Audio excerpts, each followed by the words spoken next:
na to stejné chystají účastnice druhého semifinále, mezi kterými figuruje třeba Ivet Lalovová-Kuliová, mistryně Evropy z roku 2012 z helsinského stadionu, která už má na letošním mistrovství Evropy jednu medailovou radost, je ze stříbra a vybojovala ji na 200. Marika Popovičová, 26letá Polka, bronzová ze štafety z Barcelony z roku 2010. Semifinalistka halového mistrovství Evropy na 60 letos. Na loňském mistrovství Evropy Švýcaři drží palce Salome Koraové, druhé ženě švýcarského halového šampionátu. Tatiana Lofamakanda Pintuová z Německa, dívka, která má angolsko-portugalské kořeny. A teď už Ivet Lalovová, zmiňovala jsem ten evropský titul z velkého šampionátu, je také halovou mistryní na 200, to ještě v dobách, kdy se 200 běhala v hale.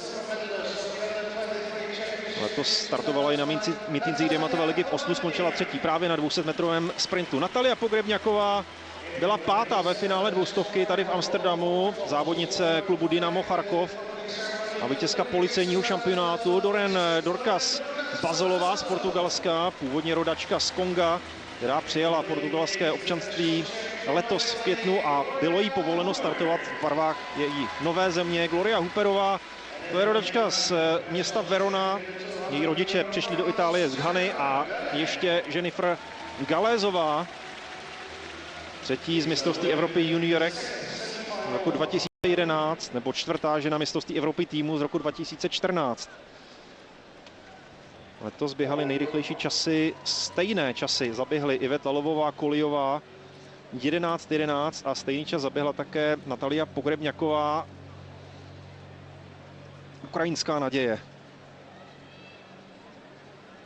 Dráhy číslo 5 a 6 jsou tedy obsazeny největšími favoritkami.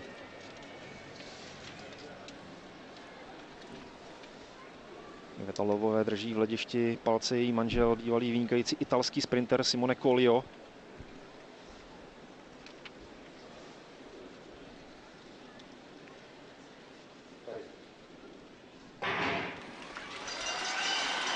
Výborně vyrazila Pintuová do toho závodu a teď z toho těží německá sprinterka. Lalovová zůstala trošku zpět a teď svádí souboj s Ukrajinkou a také s Němkou. Jak to dopadne? Bylo to velice těsné, ale vypadá to na vítězství Lalovové. Iveta Lalovová tam byla sevřena oběma soupeřkami, ale nakonec se podle všeho dokázala provléknout až k prvnímu místu.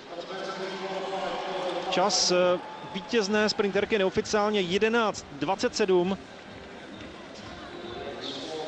A výrazně za tím úvodním super rychlým časem Daphné Chyprsové. I to o něčem hovoří.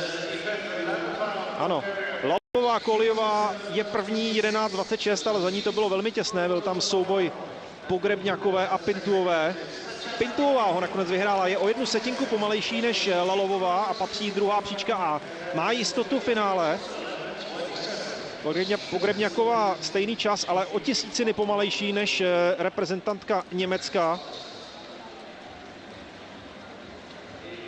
Ale 11:27 by zatím na finále stačilo i tak. Záležet pochopitelně bude na kvalitě toho třetího závěrečného semifinále. Čtvrté místo Huperová, páté Bazolová, Galeová,